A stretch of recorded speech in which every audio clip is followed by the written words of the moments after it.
Okay, we're rolling. Hey, welcome back to the How to Podcast series. It's Dave with you. I hope you're doing well. We are going to be talking about community today on podcast. We are looking at helping you, if you want to, I advise you to, if you can, is to build a community around your podcast. And giving you some practical suggestions on what to consider when doing so. And I'll share a little bit from what's been happening for the How to Podcast series, where we've been doing community now for over 3 years. Just into a third year, actually, on Meetup.com, where we have meetups twice a week, Tuesdays and Saturdays. We get together with podcasters from around the world. One of our most recent ones, we had somebody on from the UK, we had somebody from Italy, we had America, Canada. It was really great to get together with people and to see a global response to a community based on Meetup. So I'm a part of a few other meetups as well.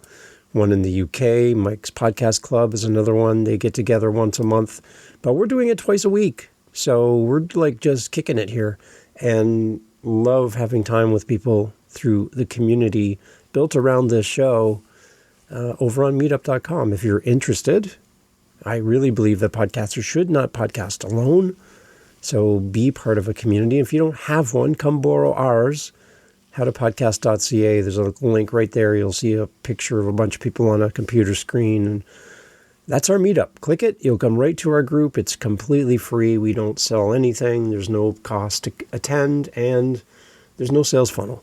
We don't do that. That's not what we do there. We are here about helping each other and love to have you come along for the ride. So based on my almost 3 years doing this meetup, I got a few ideas that'll help you to consider if you're thinking about starting a community for your podcast.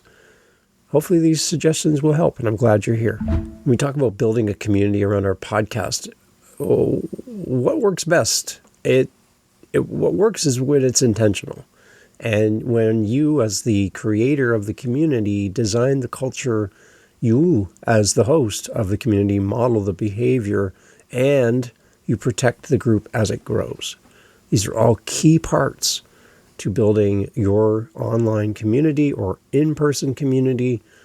Again, mine's built on Meetup. Ours are all virtual right now because we have a global community that's being built there. Very hard to get to everybody and be in everyone's town, but it's very accessible through the internet, and people can join anywhere, anytime at very little cost. Just get on your computer, turn your camera on, and off we go. So that, for me, that seems to be the easiest. And in a world where we, as Canadians, are usually traveling to America right now with what goes on in the world, we're not crossing the border for the most part. Kind of a homebody, living in Canada and loving just living where I am. I don't really see the need to jump on a plane and spend thousands of dollars on plane tickets and hotel and food and conference costs and all of that. I don't have it. I'm a single podcaster working a full-time job, so I don't have the money to do all these things. And yeah, I'm missing out. I understand, but my community is great because it's something I can do twice a week, and I get to meet great people, and it's a very low barrier to entry. So I have some questions that can get podcasters reflecting on your purpose, your structure, and your boundaries when you're thinking about your community. Here's some things to consider. First, why do you want a community around your podcast?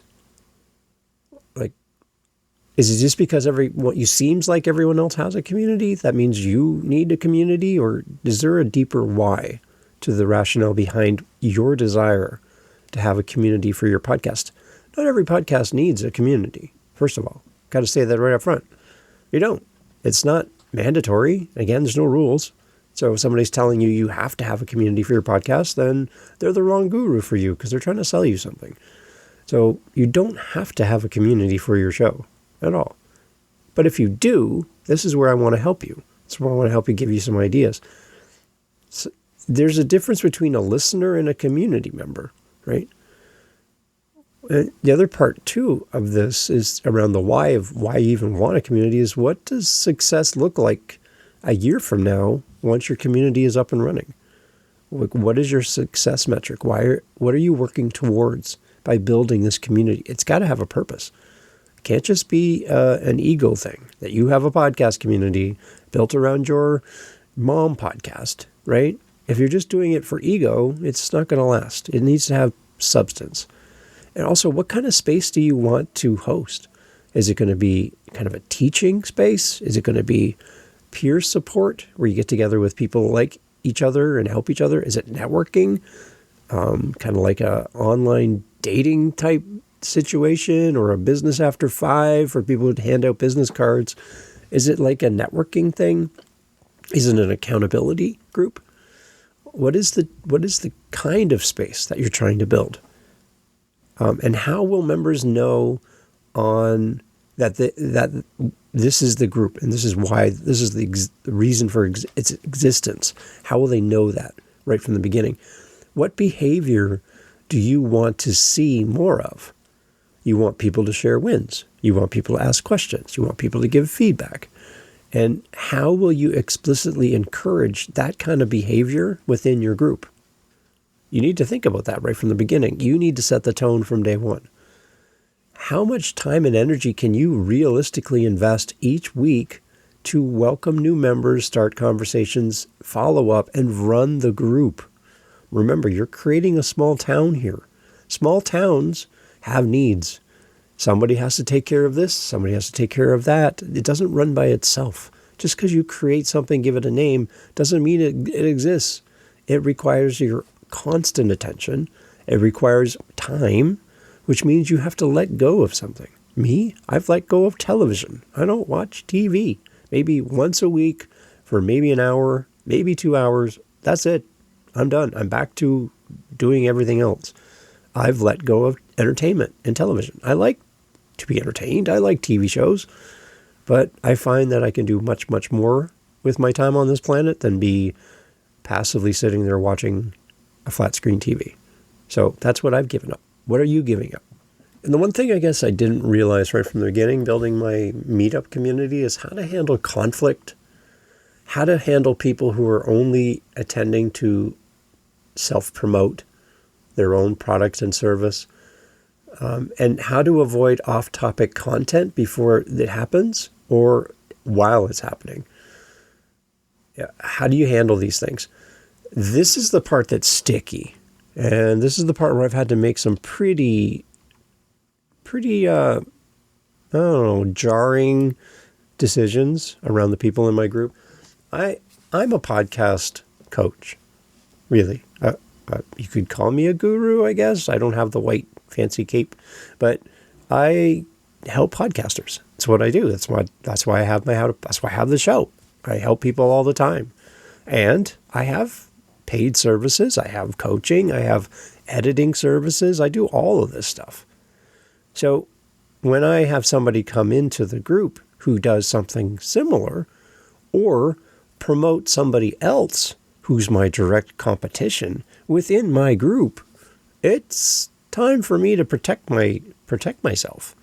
I'm here to build my business, my authority in the space. I'm here to build who I am and serve my community members. But at the same time, this isn't your platform to sell your product.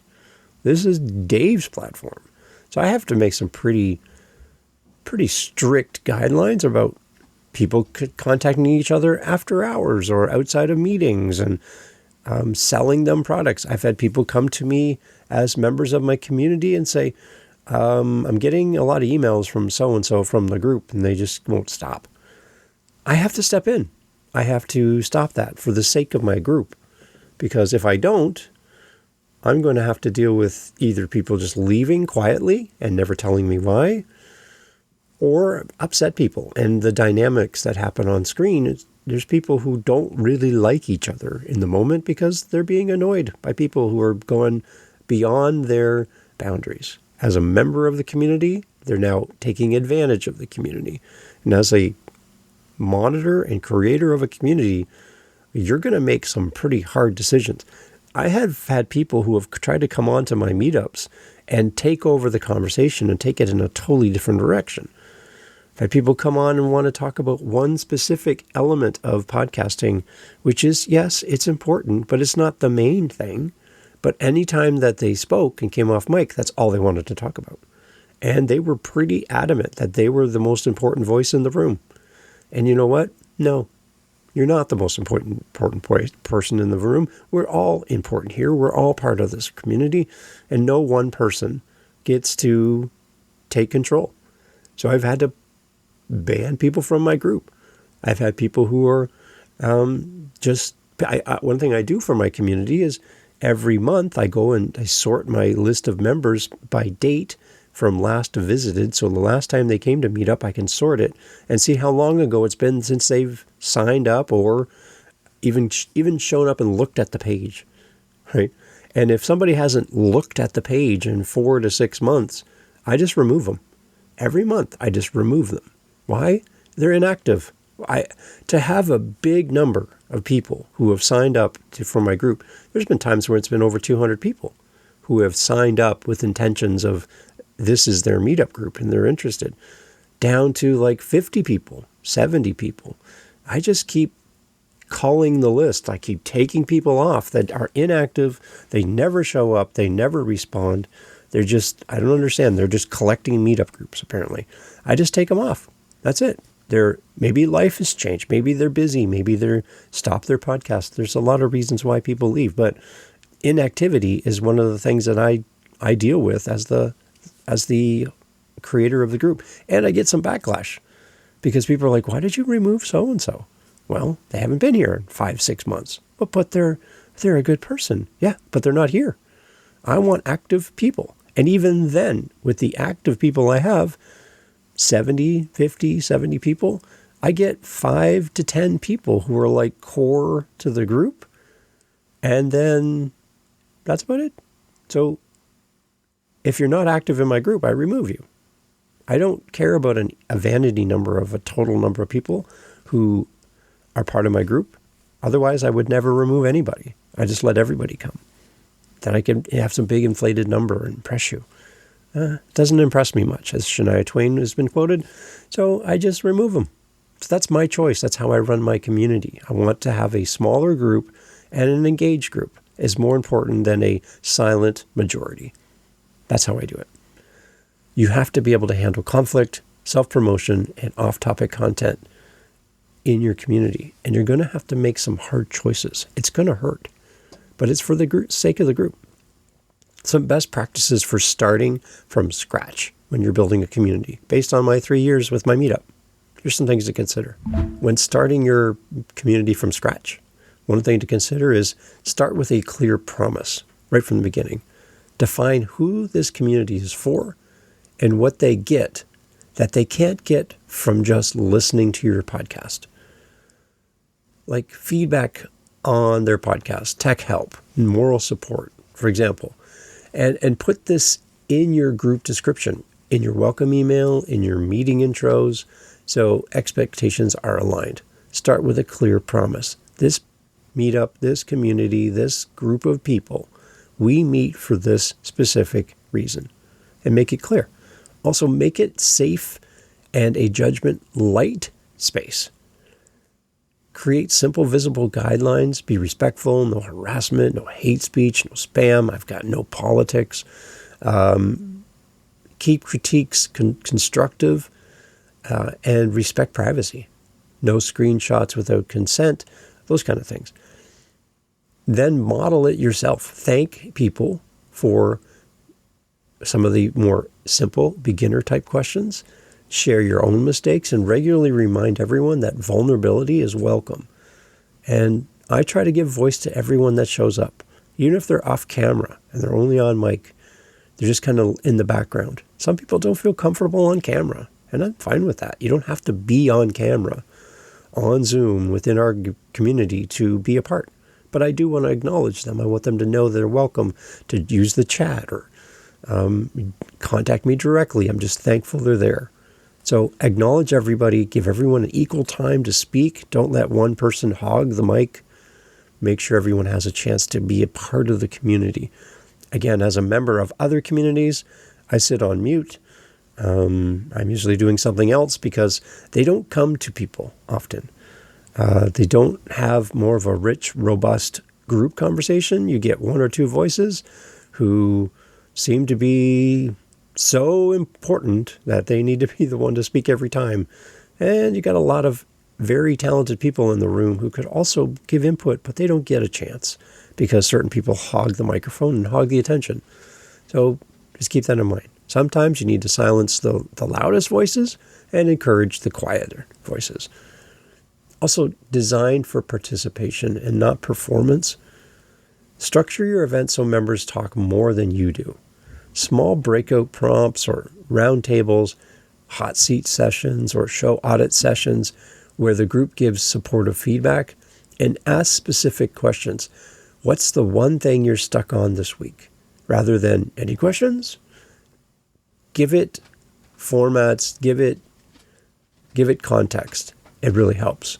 One little side tip too, I use the chat in Zoom when we do our group meetings for our community on Meetup.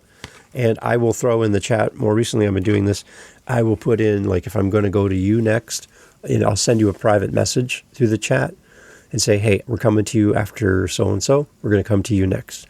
So at least they're like in the moment, like, oh, okay, I'm next. And it's just a little nod, a little heads up that, hey, I acknowledge you. I want to come to you for your thoughts on this next. I'm going to set you up, but it gives you a chance to not be like deer in headlights. When I call your name, you already know. Dave's coming to me next. It's a little tip. Try that. The other thing too that we need to do is to make sure that we onboard our new members and be intentional when we do it. Give your newcomers a clear first step. Introduce yourself and use a simple template like, what's your name? What's your podcast? What's your goal in the next 90 days? What are you looking for from this group? How can we help you? Those kind of questions. And then respond to these posts so that they feel seen. So give your audience and your new community members kind of like a start here message. I do that when you sign up. You get a message back from me as kind of a confirmation that you're in the group. This really helps people. So onboard them personally as the host to the new community member, but also onboard them within the community when they show up to the next event. Make sure they feel welcomed. Make sure they feel onboarded and accepted. Also recognize and amplify the good in your community. Shout out members who help others. That is so important.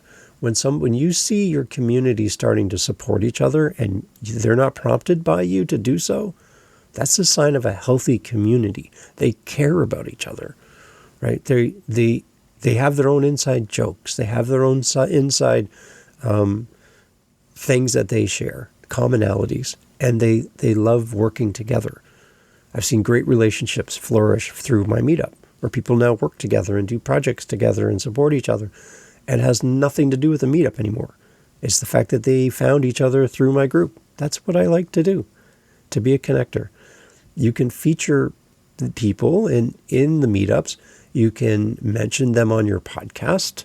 So like Dave Beckmeyer and Bill Monty and Myra Rhodes and Scarlet Classic. And I know I'm going to forget people, but on and on and on. These are people who show up for my Meetups. These are amazing human beings that just do great things. We have Sharon who comes to our Meetups, and she just gives and gives and gives. So think about that in that context and give them their flowers, as we like to say in the biz.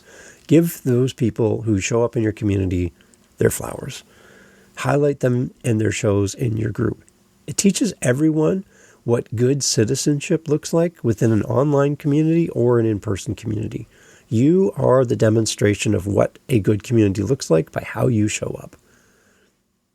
So that's that side. But what to avoid and how to handle detractors in your community, because it might happen. Could happen. It's probably going to happen. So avoid any vague rules. Okay, like just vague. They're just kind of flowery, airy. They're not concrete. So avoid things like be nice. It's too fuzzy. It's too tree huggy. No, don't do that. Spell out what's not okay. personal attacks, spam, derailing, DMs without consent, bullying, and then enforce these rules consistently. People need to know they're safe in your room. Don't be vague. And avoid tolerating energy drains. If someone constantly argues, if someone constantly demands the mic, dominates the conversation, talks over people, that's one of the things I just don't like at all, or uses the group for their own self-promotion, redirect them in private first, but if it continues, remove them from the group at the earliest possible moment. This person is a disease for your community. They will disable your community one person at a time. They will turn your community inward. They will distract, destroy, and undo all of the great work you've done as the host of this community. So don't tolerate it. And avoid overpromising access to you. Set boundaries to your time, office hours, specific Q&A times, so you don't burn yourself out and resent having a community to begin with. Keep that in mind. For detractors specifically, address their behavior, not their character. In our group, we is a great way to start that conversation. Use private messages first. Reference the guidelines they agreed to when they signed up. And if they don't adjust and they refuse to adjust, then remove them kindly but firmly to protect the safety of your space. Some practical steps for you as podcasters to consider when building your community.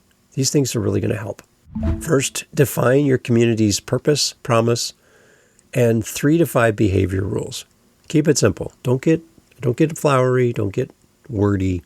Just define your community's purpose and promise, 3 to 5 behavior rules. Choose one home. Don't try to do this on multiple places. So whether it's Meetup, Discord, Facebook, whatever, and keep it simple at first. You're building something. Building takes time. Don't try to build in multiple places at once. Split your time and do everything terrible. Do one thing really, really well. Tie your episodes within your podcast to your community. Ask a question on your podcast and then invite listeners to answer it in the group. Tie your podcast to your community like I'm doing right now so that people are aware that A, you have a community, and B, that we carry on the conversation after the podcast over on Meetup, over on Facebook, over on our Discord channel, wherever you're going to build your community. But tie your podcast to your community. Make sure there's a logical bridge between the two, and you reference your podcast in the community when you meet, and you reference your community on your podcast when you do your show. People won't know if you don't tell them. And run a recurring live session. I do this on the Meetup. It's not live to the world, but it's recorded. And I always give advance notice to my group that this is upcoming Meetup is going to be recorded. So if you don't want to be on camera, you can shut your camera off, or you don't want to attend because you don't want to be on the show, then this is not the week for you. But do live sessions monthly or bi-weekly with a clear time, Q&As, critiques, co-working space, something, so that people know what's going on. And regularly ask for feedback on the community itself and adjust the formats, the timing, the rules as it grows. This is an organism you're building. It's not a static thing. It's something that grows and changes over time. So you need to adjust and get feedback from your group.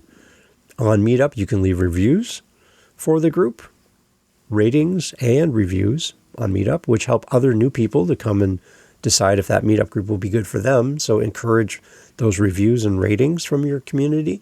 It'll help your community grow, and get feedback from your people.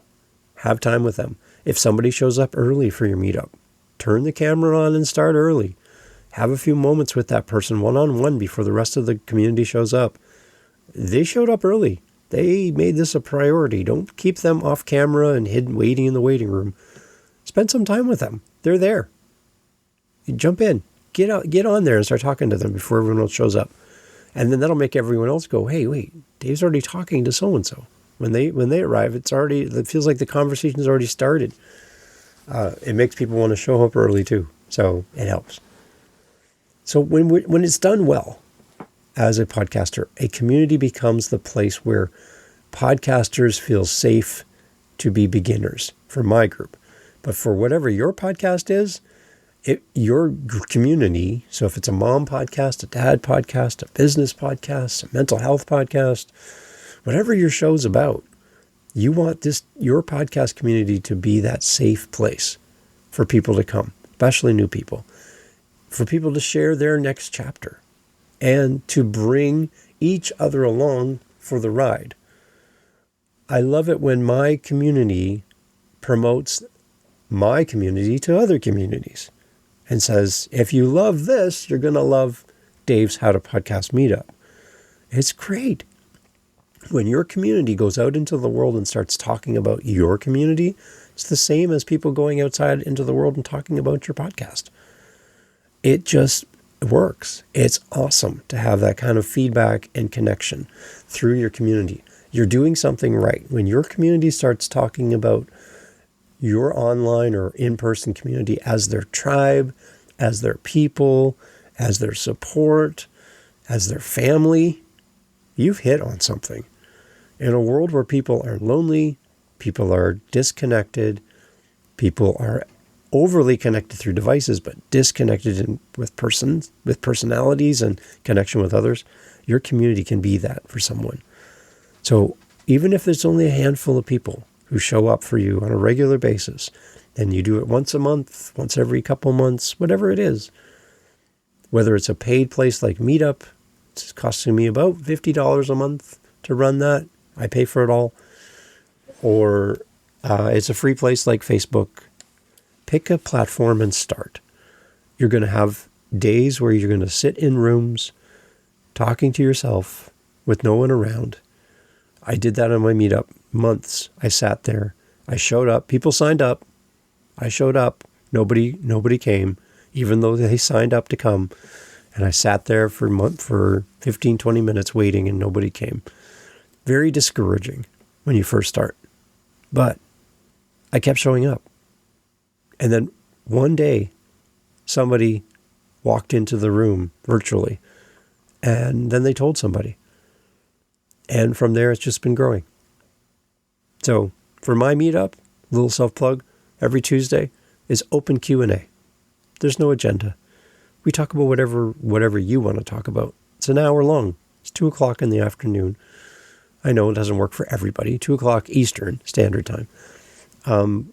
But that's there. So if you are available, great. Love to have you by 2 o'clock on Tuesdays. And then Saturdays are the first 3 Saturdays are themed. We have a topic, we have a subject, we have something that we're focused on. And then always the last Saturday of the month is also an open Q&A, which gives people a chance to ask their questions without an agenda because they might not be available on Tuesday. So I'm finding I have almost 2 different groups who show up. I have a Tuesday crew and I have a Saturday crew. I'm willing to do more because it doesn't cost me more to add another Meetup event once I have my group. So yeah, I'm happy to do more, but I love meeting people and I love seeing the bonds that happen. Just remember as the host, don't hog the mic yourself. Give the mic to others as fast as you can and help people to find their voice and find their space in your community. You're there to build the community. You're not there to be the community, right? And remember, build the community with your participants, not for them. It's really important. I hope to see you there. I'd love to have you be part of our little community. It'd be great to have you there. Take care. Thank you so much for listening to the entirety of the episode, including this part. You know what? A lot of people leave right now. So we'll let them leave. Give them a second to go. Okay, now it's just you and me. We have our meetups that we do for the How to Podcast series. We do them during the week, and we also do them on Saturdays. So twice a week, you have the opportunity to meet other podcasters, just like you. Some people have just started. Some people haven't even released an episode yet. Some have been doing it forever. And we get together and talk podcasting. We want to help you in community to continue with your show, to start your show, to grow your show. So come and meet listeners of this show in one space on meetup.com. Again, through howtopodcast.ca, you'll see the links. It's completely free to join. Come whenever you have an opportunity to come. There's no commitment. You don't have to sign any waivers. You can just come join us. Come join the conversation. We'd love to have you there, because the only thing that's going to make these meetups better is you being there. So I'm hoping you will say yes. And you'll say, Dave, I'm tired of podcasting by myself. I wish there were people I could connect with that are fellow podcasters and share my frustrations with guests who ghost me, and my editing software is crapping out on me, and I'm just having this hard time. I'm just having a hard time coming up with podcasts, episodes, and titles, and all the things, and social media. Wouldn't it be great to get in a room with other podcasters and share best practices and learn? 3 of our 4 Saturdays every month are themed. So you have a topic, but that last Saturday of every month is open question and answer. Ask anything. Come meet a podcaster. Come enjoy the podcasting community through howtopodcast.ca. Come to our meetups. Can't wait to see you there. Hey, you're still here. Awesome. This is where we do a little extra stuff at the end of the podcast. It's to encourage people to listen longer to the show. And it's also bonus content that's hidden from everything else that we do on the podcast. So most people aren't going to hear any of this. And I do this on purpose. I want to connect with you. So the question came into me was, Dave, how are you doing your show? Like, are you fully writing out every word that you say as a script on your podcast? Are you just kind of hitting record and hoping for the best? How do you do this? Like, because I want to do it like you do, or I want to do it the opposite way of the way you do it. However you're approaching that question, how do you record your podcast episodes? Well, it's interesting. I don't talk about it often, but yeah. So for me, I'm not a scripted person. I'm not an audiobook type reader of my show. That's just how I work. And I know that I write differently than I speak, and I speak differently than I write. So if I read from a script, I'm going to use things like, instead of saying, for example, I'll say, e.g., as a, like a short form, etc. I'll say etc. full instead of etc. Things like that, right? When we write, we use short forms, we use perfect sentence structure, we use punctuation, and when we speak, we don't always do that. So it sounds different. There's inflection. When I hear people reading on their podcast, I hear them going up in weird places because they are reading, and right, and this kind of little up thing to their voice as they read. And sometimes they're reading what they're reading on mic for the first time. And you can tell because they're trying to pronounce words they've never said before, because these are someone else's words, like AI, or they're reading somebody's article or whatever, and they're using terminology they don't use, and they butcher it because that's not a word they would use. It's not in their own native speak. So, and how they would speak. So you can tell they're reading. And there's no problem with reading your script. There are people that I love listening to who have a story podcast. Guess what? They're reading from a script. It's a story. You don't just make it up in the moment. You're reading the story as written. That's the idea. It's written that way. It's a story. So yes, read the story. Don't ad lib and don't have bullet points. You got to read the story. It's a story podcast. That's what we do. So make sure that you take this and apply it to your show as required and as it relates, because some things don't relate. Side tangent. When you listen to podcasts about podcasting and they tell you you have to do something one specific way, there's a rule, there's a thing, you have to do it this way or it's wrong. Your show might not fit into the content and context of what that guru is selling you. So if that doesn't work for you, then come to a show like this where we encourage you to do what's right for your show. Take the things that work for you and leave the rest. Some of the things we talk about on this podcast does not work for you and your show. And you don't have to change your show to match what I say. You need to take the things that work for you and ignore the things that don't. So when I say, I don't use a script, that's not telling you that you shouldn't use a script. That's telling you that I don't use a script. I use bullet points. I have a basic idea. I know that I have this topic and there's 5 sub points underneath this topic and I want to make sure I hit them all. But then I talk about them too. I don't just read the points as is. I add my stories. I add Dave to what I'm talking about. And I prepare this. I don't just read it off the top of my head first time I see it on my screen. I've actually been working on this for a while. Some of the episodes I do take like a month because I'm working through it in my mind and I'm coming up with more resources and better ideas and better, make it clearer and more impactful. So I'm working through it in real time. What works for me doesn't work for everybody. And what I do is not a rule. It's Dave's way. You got to figure out your way. And that's why I bring on guest co-hosts, so you can learn from them too, because they do things different than I do. And the more voices we have on the show, the better. So for me, I use bullet points, topic headings, and that's how I go. And I basically use them as a reference point. I know that I'm staying on track. I'm on point 3 of 5. I know I've got 2 more points to do before I round up. I don't get lost in my thoughts. I don't have incomplete sentences. I don't chase squirrels. I get on here and I have purpose to what I talk about. I want to value your time. And I edit.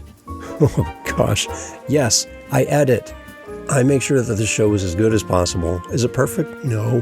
Why? Because I'm not perfect. There's no way. But I do my best. And I edit. I make sure. Just that moment right there, I dropped my clipboard on the floor and it hit my mic stand. Did I leave it in there and go, oh, I'm just going to leave that in there. Got to be, original and authentic. No, you're being distracting and terrible. Don't do that. Fix it. You can edit. You should edit. You really should edit. You're not perfect. No one is. So stop pretending to be. Do your best with what you have where you are. That's my guideline. That's my go-to for everything in podcasting. Do your best with what you have where you are. And you'll see great results. If you need help with anything, let me know. howtopodcast.ca. Love to help you. Take care.